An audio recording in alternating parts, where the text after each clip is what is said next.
অনেক মহিলারা জানতেই পারেন না যে মাসিকের গন্ডগোল কেন হয়, যেটা একদিন অনেক ক্ষেত্রে ওভারির অপারেশনের প্রয়োজনীয়তা দাঁড়ায় শেষ পর্যন্ত। আমি ডক্টর কৌশিক রায়চৌধুরী।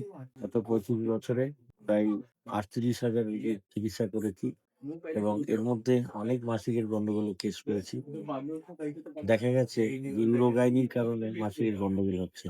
এটা অনেক সময় অজানা থেকে যায় এবং চিকিৎসা ক্ষেত্রে ভুল ত্রুটি হয়ে যায়।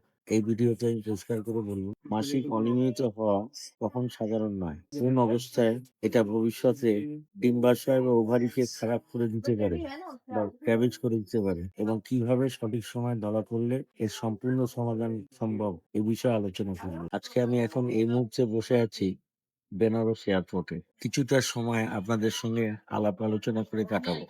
আমি আরেকটা নতুন গল্প বলি। গল্পটা হলো, এক মহিলা তার স্বামীকে নিয়ে আমার চেম্বারে এলেন, মাঝ বয়সী।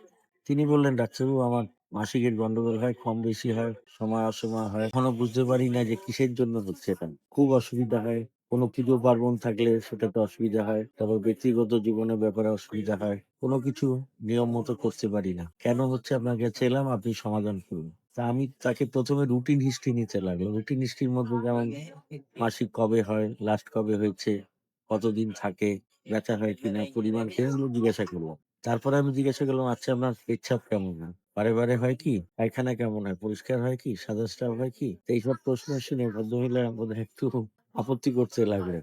তিনি আমাকে বললেন, আচ্ছা আমার মাসিকের সঙ্গে এগুলো কি সম্পর্ক, পেচ্ছাপ পায়খানা সাদা স্রাব? অবশ্যই সম্পর্ক আছে, এটা আপনার জানা দরকার, এটা আপনি জানেন না।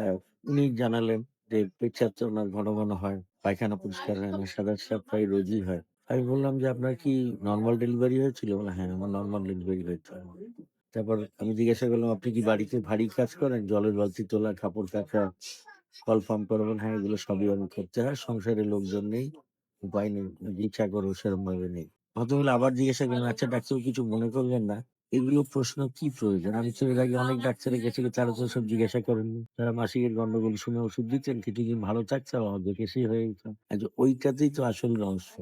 কিছুদিন ভালো থেকে যে কেসেই হয়ে যায়, এটা তো আমি চাইছি না। আমি চাইছি আমার রোগটা সম্পূর্ণ সেরে যায়।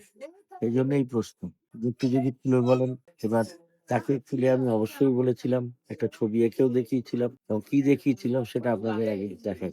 দেখুন, এটা নাভি, এটা তলপেট, এটা মেয়েদের জরায়ু, এটা পেচ্ছাপের থলি, এটা পর্দা থেকে এটা পায়খানা রাস্তা, এটা পর্দা থেকে এটা মাসিকের ঘর, এটা ডিম্বাশয়, ডান দিক বাঁ দিক। এটা হচ্ছে সিদ্ধারা, এখান দিয়ে নাল বেরিয়েছে, এখানে কিডনি দুদিকে, এখান দিয়ে পেচ্ছাপ আসে। আচ্ছা, এবার ঘটনা হচ্ছে, ওনার যে নর্মাল ডেলিভারি হয়েছিল, সেই নর্মাল ডেলিভারির পরে কি কি ঘটনা ঘটেছিল দেখুন। নর্মাল ডেলিভারি করে পেচ্ছাপের থলি সামনে যে পর্দা থাকে সেটা ছিঁড়ে গেছিল এবং সেটা ছিঁড়ে যেতে পেচ্ছাপের থলি নেমে গেছিল, যেটা আমি পরে দেখেছিলাম। পায়খানার সামনে একটা পর্দা থাকে, সেটা ছিঁড়ে নিচে নেমে গেছে। জলের মুখে ঘা ছিল, যেটা আমি দেখেছিলাম। এই পর্যন্ত। পরবর্তীকালে ছবি তুলে ডিম্বাশয়ের মধ্যে আমি কিছু জিনিস দেখেছিলাম, সেটা পরে বলছি। মনে করুন একটা বাচ্চা, তার নর্মাল ডেলিভারি হয়েছে, সেখান দিয়ে বাচ্চা বেরিয়েছে। বেরিয়ে কি কি ঘটনা ঘটে দেখুন। প্রথমেই জলের মুখটা ছিঁড়ে যায়, সেখান থেকে ইনফেকশন হয়, পরবর্তীকালে এখানে সাদা স্রাব হয়। তারপরে ধরুন পেচ্ছাপের থলিটা নেমে গিয়ে কি হয়, পেচ্ছাপ জমতে থাকে, সেই পেচ্ছাপ কিডনিতে ফিরে যায়, ইনফেকশন হয়। পায়খানা রাস্তা নেমে যায়, সেখানে পায়খানা জমতে থাকে, সেখানে ইনফেকশন হয়। এইবার কি ঘটনা ঘটছে দেখুন, পেচ্ছাপের থলিতে ইনফেকশন, পায়খানা রাস্তায় ইনফেকশন, জলামুখী ইনফেকশন।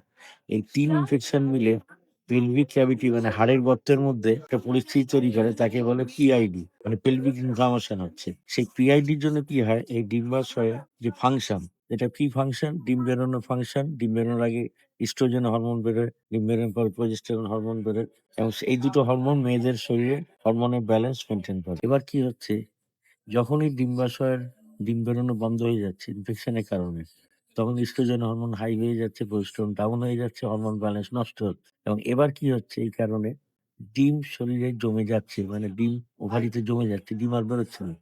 আর ডিম বেরোনো না বেরোনোর ফলে কি হচ্ছে, ডিম্বাশয়ে অসংখ্য সিস্ট তৈরি হচ্ছে। এই সিস্ট গুলো কি, এগুলো হচ্ছে জল ভর্তি টিউমার।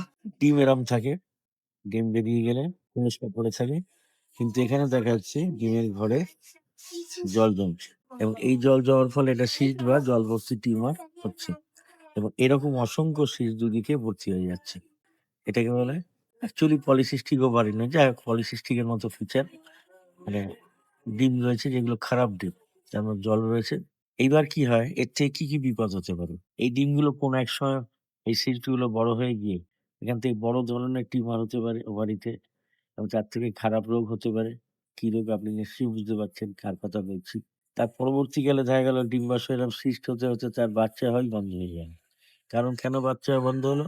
কারণ ডিম বেরোচ্ছে না, ডিমের সঙ্গে শুক্রকীট মিলে তবে বাচ্চা তৈরি করে, বাচ্চা হচ্ছে না। তারপর দেখা গেল ওভারিটা ফুলতে আরম্ভ করেছে ডিম্বাশয়ে। ফুলে গিয়ে এত বড় হয়ে গেল, পেটে ভারী, ভারী ভাব হয়ে গেল, এসে গেল। তারপরে কি হলো? ডিম্বাশয়ে গিয়ে পেচ্ছাপের থলিতে প্রেসার দিচ্ছে, ঘন, ঘন পেচ্ছাপ পাচ্ছে। ডিম্বাশয়ে গিয়ে পায়খানা আসছে, গিয়ে প্রেসার দিচ্ছে, পায়খানা আটকে যাচ্ছে। আর আরেকটা জিনিস হতে পারে পেলভিক পেইন, সেটা কিভাবে হচ্ছে? পুরো ডিম্বাশয়টা অনেক সময় টর্শন হয়, মানে পেঁচিয়ে যায়। পেঁচিয়ে গেলে পেলভিক পেইন, মানে মাসিকের সময় একটা ব্যথা হতে পারে, এমনি সময় হতে পারে। এতগুলো সমস্যা তৈরি হতে পারে। আবার এটাও হতে পারে দেখা গেল ওভারি রাপচার করে গেল। প্রচুর সিস্টের ভারে আর থাকতে না পেরে ওভারি হয়তো ফেটে গেল, গিয়ে প্রচুর রক্তপাত হলো, জীবন সংশয় হয়। এরকম অসংখ্য ঘটনা ঘটতে পারে। এবার নিশ্চয়ই বুঝতে পারছেন যে কেন আমি পেচ্ছাপের কষ্ট, পায়খানার কষ্ট, সাদা সাপের কথা জিজ্ঞাসা করেছিলাম। আমি সেই ভদ্রমহিলাকে এবার বোঝাতে পারলাম যে কেন এই প্রশ্ন করা হয়েছিল। উনি সন্তুষ্ট হলেন এবং তার পরবর্তীকালে ওনার চিকিৎসা আমি করেছিলাম। আনফরচুনেটলি ডিম্বাশয়ের উপরে আমার কিছু অপারেশন করতে হয়েছিল, যাতে সিস্টগুলো আমি বার করে দিতে পারি, খারাপ সিস্ট। এবং তার সঙ্গে, সঙ্গে একই সঙ্গে এই পেচ্ছাপের থলি নেমে যাওয়া, পায়খানা আস্তে সরে যাওয়া এবং গড়ার মুখে ঘাগুলোরও চিকিৎসা করা হয়েছিল। পেলভিক ফ্লোর রিপেয়ার করেছিলাম, এগুলো সেটিং করে দিয়েছিলাম এবং পেশেন্ট পেচ্ছাপের কষ্ট, পায়খানার কষ্ট, সাদা সাপ থেকে মুক্তি পেয়েছে। ডিম্বাশয়ের যন্ত্রণা থেকে মুক্তি পেয়েছিল এবং মাসে, মাসে মাসিক ঠিকমতো হচ্ছিল। পরবর্তীকালে আরেকটি বাচ্চা ছিল, সেকেন্ড একটা বাচ্চার জন্য চেষ্টা করছিল, হচ্ছিল না। সেটাও সে পেয়েছিল। এবার ঘটনা হচ্ছে আমার ডাক্তারবাবুদের প্রতি একটাই অনুরোধ, দয়া করে কখনো যদি মাসিকের গন্ডগোল, পেটে ব্যথা নিয়ে পেশেন্ট আসে, ইউরিনের হিস্ট্রি, পায়খানার হিস্ট্রি, সাদা হিস্ট্রি না নিয়ে কোনো সিদ্ধান্তে আসবেন না। কারণ সেটা যদি করেন তাহলে অনেক সময় ভুল ডায়াগনোসিস হয়ে যাবে এবং চিকিৎসা বিভ্রাট হবে এবং পেশেন্ট সুস্থ হবে না। আমি সবসময় এইভাবে হিস্ট্রি নিয়ে থাকি এবং পেশেন্টদের আলতু-ফালতু জিজ্ঞাসা করি। অনেক সময় তারা হয়তো ভুল বোঝেন। পরবর্তীকালে বোঝেন যে কেন আমি নিয়েছি এবং যদি কখনো এরকম সমস্যায় পড়েন, যোগাযোগ করতে পারেন। সাধ্যমতো আপনাদের সমাধানের চেষ্টা করব। আজকে চলি, প্লেনের সময় হয়ে গেছে। এবার প্লেন ধরতে হবে। আবার দেখা হবে পরের ভিডিও। নমস্কার, আমি বিউটি মাঝি। আমি কৌশিক স্যারকে দেখিয়েছি, ফেসবুক থেকে পেয়ে আমার ইউরিন হতো না, ইউরিন বন্ধ হয়ে যেত। তো খুব কষ্ট হতো। তো ওনাকে দেখে আমি ওটি করিয়েছি। আমার এখন ইউরিন হচ্ছে, ভালো আছি। তো এখানে স্টাফেরা, এখানে যারা সব আছে সব ভালো।